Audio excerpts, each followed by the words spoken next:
Et là, on a justement un homme de Dieu de Juda, de Bethel.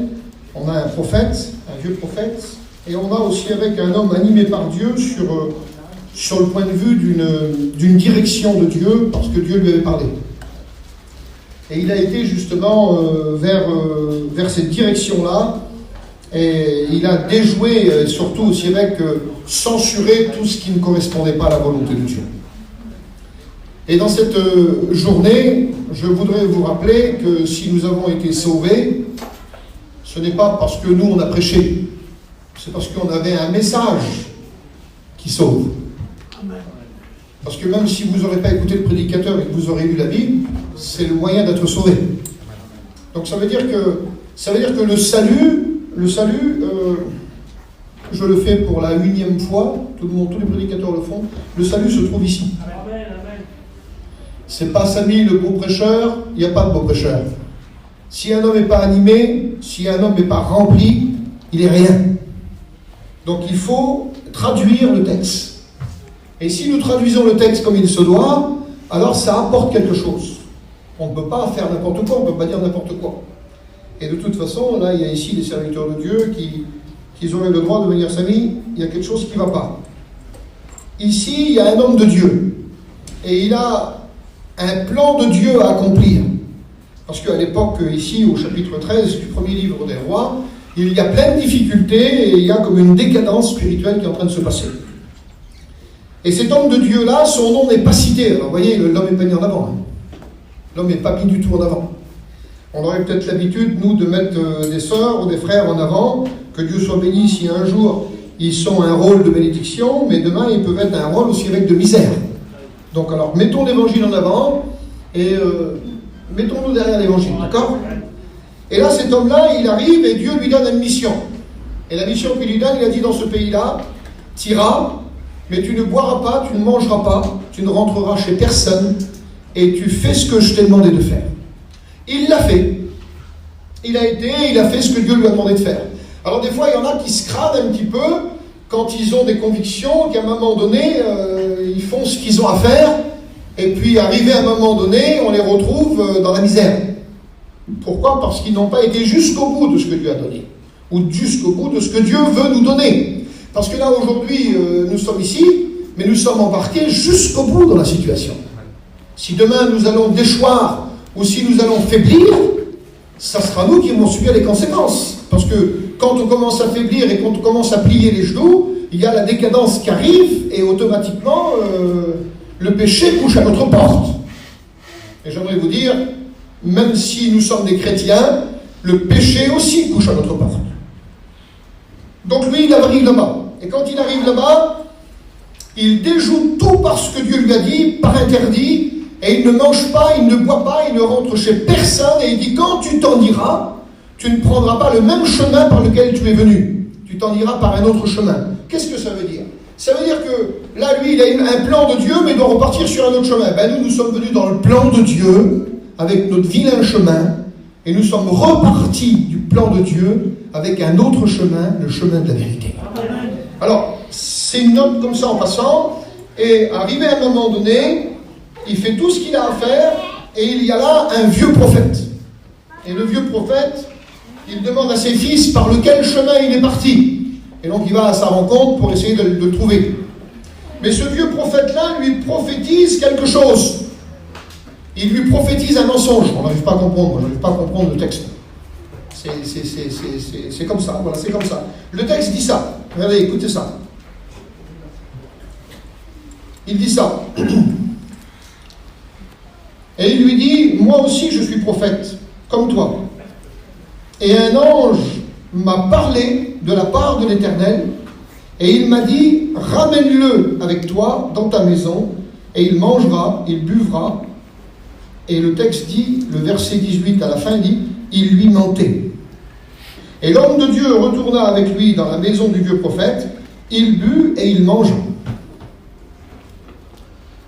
On est devant un, je sais pas, à moins que quelqu'un ait une explication, moi j'en ai pas. Mais la seule différence qu'il y a ici dans ce texte-là, c'est que celui qui était convaincu et qui marchait dans la volonté de Dieu, à un moment donné, il va dévier. Et j'aimerais vous avertir de ne pas dévier. Parce que là, il dit, un ange m'est apparu. Et nous allons voir le parallèle de ce verset dans le Nouveau Testament. Un ange m'est apparu et il lui parle au prophète, au véritable prophète qui a reçu, lui aussi c'en était un véritable. Mais là, je ne sais pas ce qu'il lui prend, il raconte une bêtise, un mensonge. Il lui mentait, dit le texte. Eh bien, j'aimerais vous dire que des fois, alors, qu'est-ce qu'il faut faire? Eh bien, j'aimerais te dire, tu as reçu Jésus, et tu sens que tu es sur un chemin, tu buvais énormément, et si demain quelqu'un te dit, tu dois boire un petit peu, mon frère, c'est bon comme ci ou c'est bon comme ça, non, il faut que tu fasses selon tes convictions. C'est pas la peine de ralentir la course, c'est pas la peine de faire n'importe quoi. Quelqu'un qui a trouvé le Seigneur, et qui a été ravi dans sa bénédiction à vivre le chemin de Dieu, et selon la conception de ce qu'il comprend pour lui, et qui sait qu'il veut garder comme ça, que personne ne lui prophétise quelque chose d'autre de son appel. Que chacun reste dans l'état où il a été trouvé et qu'il progresse dans les convictions que Dieu donne à chacun d'entre nous. Bien sûr, si le pasteur vient et qui reprend, parce qu'il y a un écart, il y a quelque chose, c'est toujours pour redresser sur la conviction de ce que nous avons compris, entendu et accepté. Et donc lui, là, il dévie de sa trajectoire. Et le vieux prophète lui ment. Alors l'autre il rentre, parce que l'autre il a reçu quelque chose de la part de Dieu, et là maintenant il rencontre un homme qui dit, un ange m'est apparu. Et il a dit que tu rentres chez moi, que tu manges et que tu bois. Alors lui, qu'est-ce qu'il fait? Il se laisse embarquer dans cette situation-là? Non, il avait qu'à rester dans ce qu'il avait convaincu et demeurer dans la volonté de Dieu et ne pas dévier. C'est ce que le commandement que Dieu lui avait donné. Et là, lui, il se laisse embarquer dans la situation. Et regardez ce qu'il dit. Le vieux prophète, regardez ce qui se passe. Verset 20. Comme il était assis à table, la parole de l'Éternel fut adressée au prophète qu'il avait ramené chez lui. Donc la parole de Dieu s'adresse au vrai prophète, au vieux prophète. Et il cria à l'homme de Dieu qui était venu de Juda, ainsi la parole de l'Éternel, ainsi voilà la parole de l'Éternel, parce que tu as été rebelle. Vous vous rendez compte qu'on peut être rebelle tout en sachant qu'on fait le bien? On peut faire le bien et puis être rebelle? Parce que lui, il a dévié du plan de Dieu. Et celui qui dévie du plan de Dieu devient un rebelle. Et qui ne garde pas en lui la voix de l'Éternel devient quelqu'un de rebelle. Et là, Dieu lui dit tout de suite, voilà ce qui va t'arriver. Et donc il y a une conséquence quand on n'obéit pas à la volonté de Dieu. Alors on peut regarder dans le livre des Galates. Je vous disais cette histoire-là parce qu'elle existe dans l'Ancien Testament et dans le Nouveau Testament, elle est reprise par l'apôtre Saint Paul au chapitre 1er. Il est dit ceci, Galates, chapitre 1er, verset 6. Il est dit ceci, « Je m'étonne que vous vous détourniez si promptement. » Promptement, c'est quelque chose de rapide. Comment alors? Tu étais là et d'un seul coup, tu fous tout en l'air. Tout de suite, tu te détournes. Aussi vite que tu le comprends. Là, ici, je m'étonne que vous vous détourniez aussi promptement de celui qui vous a appelé par la grâce de Dieu et de Christ pour passer à un autre évangile. Pour passer à un autre évangile. Non pas seulement qu'il y a un autre évangile, l'apôtre Saint Paul est en train de bien discuter là-dessus. Il n'y a pas un autre évangile. Il n'y en a qu'un seul. Mais là, ici, l'épître aux Galates, et c'était des judéos, c'était des judéos, donc ils avaient la loi, si vous aimez mieux. Et il y avait donc un parcours qui se faisait parmi les Galates, où l'apôtre Saint Paul rencontre beaucoup de difficultés, parce qu'ils se sont opposés à l'apôtre Saint Paul par un moment donné, et ils voulaient faire rejudaïser des chrétiens qu'ils avaient trouvé Jésus-Christ, et ils voulaient les faire rejudaïser. Donc là, il dit, l'apôtre Saint Paul au verset 7, non, qu'il n'y ait pas un autre évangile. Il n'y en a pas d'autre évangile. Mais il y a des gens qui vous troublent et qui veulent altérer l'évangile du Christ. Le verset continue. Mais si vous-même, si un ange du ciel annonçait un évangile s'écartant de celui que nous avons prêché, qu'il soit, le texte dit, maudit, anathème. Donc ça veut dire que là, vous avez vu dans l'Ancien Testament, on a vu un ange qui lui, il a dit, un ange m'est apparu. Eh bien, j'aimerais vous dire que ce n'est pas les anges qui commandent, c'est l'évangile qui commande. Et si un ange t'envoie ailleurs, comme le faux prophète dans l'Ancien Testament qui avait mal parlé, et que là maintenant Paul le reprend dans l'Épître aux Galates, il dit il n'y a qu'un seul évangile. Il n'y a qu'une seule parole. C'est pas la peine de courir à droite, de courir à gauche. Parce que vous savez, en ce moment, tout le monde est attaqué par ce phénomène Internet et YouTube, les prédications. Il y a des prédications que vous écoutez qui ne sont pas bonnes, moi je vous le dis. Il y a des mots que vous entendez, qui vous ont enseigné, il y a des choses qui vous enseignent sur certains serviteurs de Dieu qui sont sur Internet, et qui sont des serviteurs de Dieu qui sont à l'extrémité de la terre, qui sont partout, et que vous écoutez des prédications, des fois elles ne sont pas bonnes pour votre conscience, vous sentez qu'il y a quelque chose qui ne va pas. J'aimerais vous dire que l'évangile, nous ne devons pas nous détourner de cet évangile, et demeurer dans cet évangile. Et même si, par exemple, parce qu'il y a aussi dans l'église des prophéties, et dans les prophéties qu'il y a dans l'église, je sais que ça a son cours dans nos églises, Vie et Lumière, et partout dans le monde, dans les missions évangéliques, les prophéties sont à la page du jour. On a aussi avec les prophéties, on a aussi avec la révélation, on a le parler en langue, on a l'interprétation des langues, et j'aimerais vous dire que dans l'interprétation des langues, le parler en langue, des fois, il faut que le pasteur orchestre cette affaire-là. Parce que nous, on écoute des choses, des fois, qui ne sont pas bibliques. La connotation n'est pas à l'intérieur. Et il faut qu'une prophétie ou quelque chose, ou alors si, parce qu'une prophétie, c'est une révélation. Une interprétation d'une langue, c'est d'interpréter ce qui a été dit en langue étrangère que tu ne connais pas, et que le don va sortir, et il va interpréter la langue étrangère. Mais quand il est question d'une prophétie, alors une prophétie, elle a la consonance de la parole de Dieu. Et j'aimerais vous dire aussi faites bien attention à ça. Il y a des frères, je ne sais pas pourquoi, qui sont venus vers moi, mais il faut croire que c'était comme ça. Il y a des frères qui avaient le don de prophétie et qui ont été troublés pendant des années et qui ont cru qu'ils étaient appelés au ministère. Et je vous le dis devant Dieu, la prophétie a la consonance de la parole. C'est-à-dire que quand quelqu'un prophétise, vous avez vu des fois, il y a des femmes qui prophétisent, qui prennent de l'autorité. Je vous en supplie, vous pouvez rester assis, ce n'est pas la peine de vous lever. Une sœur qui prophétise, c'est pas la peine qu'elle se lève. L'autorité de ce qu'elle a à dire dans la prophétie, parce qu'elle-même, elle ne sait même pas si c'est une prophétie, ou alors au moins que le Seigneur lui dit que ce soit une prophétie. Mais quand une sœur donne une prophétie, c'est pas la peine qu'elle se lève dans l'assemblée, qu'elle prenne trop d'autorité, qu'elle reste assise. C'est pas le coup qu'elle va se lever qu'il va y avoir d'autorité dans ce qu'elle dit, c'est ce qu'elle dit qu'il va y avoir d'autorité. Donc ça veut dire que restez assis, mes sœurs, quand vous prophétisez. Et nous, quand on a vu des sœurs qui se levaient dans les assemblées, c'est mal vu. C'est mal vu parce que ça prend de l'autorité. Et le don de prophétie donne de l'autorité à celui qui donne ce don. Et quand on voit des hommes qui osent, non pas, si vous aimez mieux, la restriction de la parole, et qui peuvent soit se lever, c'est pas gênant, un frère peut se lever s'il a une prophétie à donner, mais la bienséance veut que tout le monde reste à la même hauteur. Ne distinguons pas parce qu'on se lève qu'on est plus important. Non, c'est ce qu'on va annoncer qui est important. C'est pas le coup de se lever.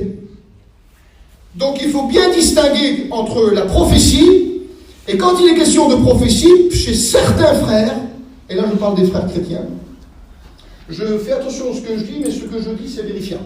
Amen. Certains frères pensent qu'ils sont appelés au ministère. Pourquoi? Parce que le don de prophétie, il a une consonance d'autorité équivalent à la parole. Et ça c'est important. Et il y a des frères qui sont, dis-moi je suis appelé au ministère, ça y est je sens l'appel. Et puis de temps en temps, ils prophétisent dans l'église ou ailleurs, peu importe. Et quand il y a la prophétie, elle arrive, il y a une consonance de la parole dedans. Il y a une autorité. Eh bien, j'aimerais vous dire, il faut faire la différence entre le don de la parole et le don de prophétie. Parce que le don de la parole, c'est quelqu'un qui est appelé au ministère, et le terme grec donne la différence avec le terme de la prophétie pour une femme qui prophétise ou pour un frère qui prophétise. C'est le mot ététo. Et le mot ététo en grec veut dire établi pour la parole. Quelqu'un qui est établi pour la parole pour toujours. Il démarre, il est établi par la parole parce qu'il est appelé, et celui-là il doit prêcher. Alors que celui qui a le don de prophétie et qui croit qu'il est appelé au ministère, non, c'est le don qui lui donne cette autorité-là. Et bien des frères se sont trompés, se sont engagés dans le ministère, et qu'en définitive, c'était à cause qu'il y avait l'autorité de la prophétie, et ils pensaient qu'ils étaient appelés au ministère. Et il y en a plein. Et moi, j'ai un frère, depuis 10 ans d'âge, qui était troublé, et un jour il est venu vers moi, et j'ai dit, je t'ai vu prophétiser. Et quand il prophétisait, il se levait, il avait les bras en l'air, tout ça, c'était même pas la peine, quoi. Il s'était extériorisé. Et après, il était troublé pour le ministère, alors que non, c'était justement phanarosie, c'était de temps en temps, Dieu peut saisir une femme parce qu'elle a le don de prophétie, et ça c'est les dons spirituels, et un homme parce qu'il a le don de prophétie, et ça c'est le don spirituel, c'est phanarosie, c'est de temps en temps, le don existe dans l'église, et de temps en temps quelqu'un est saisi, et il donne la prophétie. C'est rien d'autre que ça.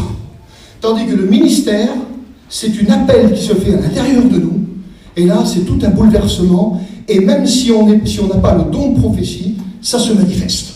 Et même si on a, attention, je fais attention à ce que je dis, même si on a le don de prophétie, ça peut se manifester, l'appel peut se faire, mais nous allons différencier le don de prophétie entre le don du ministère. Donc c'est le ministère établi pour toujours. Moi je regrette, j'ai été appelé une seule fois, je n'ai pas eu besoin d'être appelé plusieurs fois, j'ai été appelé une seule fois, et j'ai reçu le don du ministère une seule fois. Donc c'est pas quelque chose, à chaque réunion tu vas le recevoir, c'est établi pour toujours. Tandis qu'un frère qui prophétise, il prophétise là, et puis après il reste pendant 10 jours peut-être, et puis les 10 jours passent, et après à un moment donné, il va prophétiser encore, il sent qu'il a reçu quelque chose, oui, parce qu'il y a la parole qu'il doit transmettre, elle est importante, chez la sœur comme chez le frère, mais ce n'est pas le ministère. Donc il faut faire attention à ça. Et là, ici, il dit, je m'étonne que vous vous détourniez aussi promptement de cet évangile. Alors c'est pour ça qu'il faut faire attention dans l'église au don. Il faut faire attention au don. Parce que ne soyez pas étonnés si nous venons vous trouver et redresser certaines choses. Parce qu'il faut prophétiser selon ce que l'inspiration de la Bible donne. On est obligé de trouver dans une prophétie ou dans une interprétation des langues. On est obligé de trouver la Bible. Et si on ne trouve pas les Écritures, alors il va falloir faire attention et discuter entre nous les pasteurs pour voir si on doit reprendre ou si on doit dire quelque chose. Parce qu'on va peut-être attendre et après il va falloir qu'on vienne trouver quelqu'un. Parce qu'on ne peut pas laisser les choses comme ça. Donc ça veut dire que si vos pasteurs font du pastoral et que de temps en temps et autres qui parlent des choses sérieuses de l'évangile, alors on ne doit pas se détourner de l'évangile. Vous voyez, vous avez vu le faux prophète, enfin le vieux prophète, il a dit, il y a un ange qui m'est apparu. Et bien là, il n'y avait pas d'ange du tout, c'était un mensonge.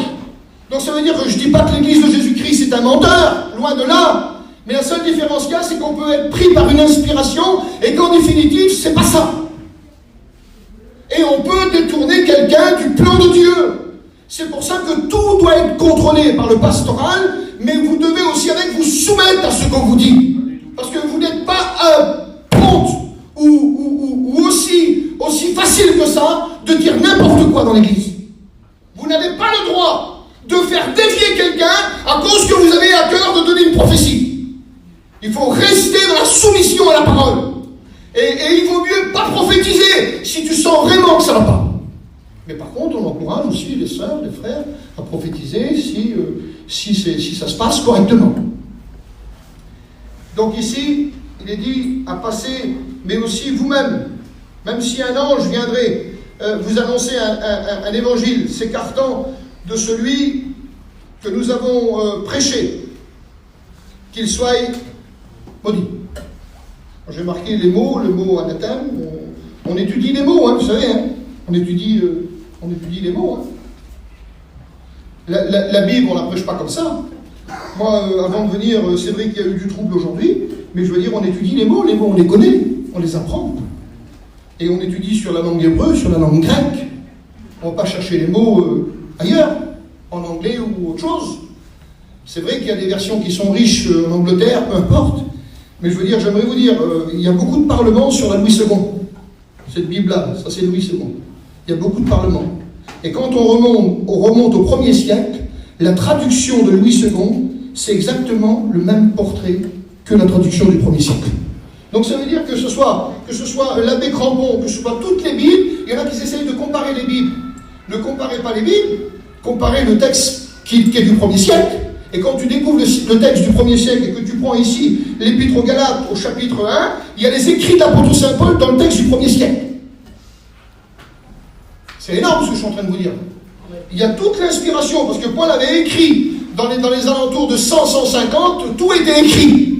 Donc ça veut dire qu'à partir de là, à partir du 1er siècle, on a même l'épître de... Et là, dans notre épître à nous, là, vous voyez, on n'arrive pas à le dire, que l'épître aux Hébreux, c'est l'apôtre Saint Paul qui l'a écrit. Et bien, dans le texte du 1er siècle, il est écrit que c'est Paul qui l'a écrit. Donc ça veut dire que quand on lit l'épître aux Hébreux, et qu'on découvre tout ce qui est écrit dans le livre des Hébreux, le seul scientifique de l'époque, le plus chevronné qu'il y a eu, c'est l'apôtre Saint Paul. Et là, il y a marqué auteur inconnu, parce qu'on ne veut pas s'engager sur cette voie-là. Et la seule différence qu'il y a, c'est qu'il faut comprendre que dans le texte du 1er siècle, les épîtres de Paul ils insèrent dedans aussi avec l'épître aux Hébreux, et ils disent que c'est Paul qui l'a écrit. Donc, la Bible que j'ai ici, c'est pas vous qui allez la changer, ni moi. C'est l'écriture, elle est écrite. Et ce qui est écrit, nous devons le respecter. Parce qu'en plus, nous avons un amour pour le respecter. Parce que nous avons reçu la nouvelle naissance. Et on est né de nouveau avec cette écriture-là. Il n'y en a pas d'autres qui peuvent nous faire naître de nouveau. Vous êtes content d'être chrétien? Vous êtes content de vivre cette vie chrétienne? Oui. Vous êtes content de savoir que ceux qui partent vont au paradis? Hein? Vous êtes content aussi avec de la vie que vous menez dans les choses de Dieu? Eh bien, nous le devons à Jésus-Christ, qui a inspiré après sa mort et sa résurrection. Quand il est venu, il a payé. Et il fallait qu'il paye la rançon de l'Ancien Testament, parce qu'il n'y avait rien qui pouvait satisfaire la justice de Dieu. Et le seul sacrifice, tous les sacrifices de l'Ancien Testament ont couvert le péché. Et le seul sacrifice qui a satisfait la justice de Dieu, c'est le sacrifice de Jésus. Et de ce fait, après avoir remporté la victoire, d'avoir satisfait la justice éternelle de Dieu, le sacrifice du Christ, tout est accompli. C'est le Fils qui l'a accompli. Et à partir de là, qu'il a accompli la loi, parce qu'en mourant à la croix du calvaire, il a accompli la loi. Et en accomplissant la loi, il a pu passer à un autre évangile, à une autre doctrine. Jésus a fait des enseignements. Dans l'évangile de Matthieu, chapitre 24, Jésus a enseigné. Il a enseigné plein de choses. Marc 13, il a enseigné aussi plein de choses. Luc, chapitre 21, il a enseigné avec, ça s'appelle le mot eschatologie, c'est le discours de la fin des temps. Il a enseigné plein de choses. Mais Jésus, quand on dit il a enseigné, Jésus n'a jamais fait de doctrine. Parce que dans l'Ancien Testament, il a accompli la doctrine de l'Ancien Testament. Et concernant le Nouveau Testament dans sa vie, il ne pouvait pas enseigner, il rappelait les Écritures de l'Ancien Testament. Et il les mettait dans le bon ordre. Parce que l'Israël de l'époque déviait l'Ancien Testament et interprétait des fois mal l'Ancien Testament. Et Jésus a tout remis en place. Il a remis les prophètes, il a remis les sacrificateurs en place, il a remis les ministères en place.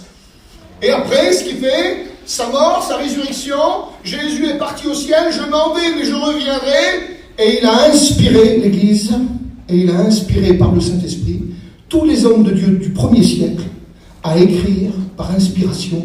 Toute écriture est inspirée de Dieu, utile pour enseigner, convaincre, exhorter, sauver. C'est à cause de ça. Et aujourd'hui, nous avons plus que l'enseignement. Nous avons de la doctrine. Et la doctrine dans la parole de Dieu, c'est la précision. Ça a toujours été la précision, le point sur le i, l'accent, la virgule, tout est inspiré. Et on ne doit rien retrancher, on ne doit rien enlever. Et c'est pour ça Paul dit, il n'y a pas d'autre évangile. Je le sais qu'il n'y a pas d'autre évangile. Mais il y en a qui veulent falsifier l'évangile du Christ, qui veulent apporter leur idée, qui veulent apporter leur conviction, qui veulent apporter... Non, laissons tomber ça. Il n'y a pas de conviction, il n'y a pas d'idée, il n'y a qu'un seul mot, c'est l'évangile, la parole de Dieu. Et là, Paul est certain, et de toute façon, il n'y a rien à faire, que ce soit un ange, que ce soit ce que vous voulez, il n'y a personne qui peut faire dévier la chose. Est-ce que vous le croyez? Est-ce que vous êtes convaincus? Je ne suis pas en train d'endoctriner, je suis en train de rappeler l'évangile. Ce n'est pas pareil, endoctrinement et parler de la doctrine. Nous discutons sur la doctrine. La doctrine, c'est le A jusqu'au B. Ça veut dire qu'on ne peut pas passer comme ça, on ne peut pas faire comme ça. Dans le mot antichrist, par exemple, on a le mot antichrist et on a le mot antéchrist. Tous les écrivains sacrés du Nouveau Testament, et surtout en plus dans le grec, à partir de la antéchrist, ça veut dire quoi antéchrist? Ça veut dire que c'est quelqu'un qui vient avant Christ. Et qu'est-ce que ça veut dire antichrist? Antichrist, ça veut dire c'est quelqu'un qui est contre Christ. Mais antéchrist, c'est une forme de séduction qui vient avant l'arrivée de celui qui va être anti. Est-ce que vous saisissez le sens? Eh bien, tous les écrivains sacrés, dans le mot antéchrist, A-N-T-H-E, donc à partir du T et du H, et là, ils n'arrivent pas à l'expliquer. Il y a un S en forme de serpent, dans le mot antéchrist. Et il est question, il est braqué, ce mot antéchrist est braqué sur la séduction, sur le séducteur. Ça veut dire séduction, là-bas c'est antichrist. Antichrist, c'est officiellement la présence du Christ dans la période la plus compliquée des 3 ans et demi où la guerre va commencer. Là c'est antichrist. Mais antéchrist, Jésus le dit en Matthieu 24, il dit que personne ne vous séduit. Il est question de séduction. Donc ça veut dire que l'esprit de l'antichrist demeure depuis que Christ est venu et jusqu'à aujourd'hui. Mais aller dans une puissance encore plus prononcée dans la consommation des siècles. Parce que maintenant nous sommes dans la consommation des siècles et nous sommes arrivés à la limite de l'enlèvement de l'Église.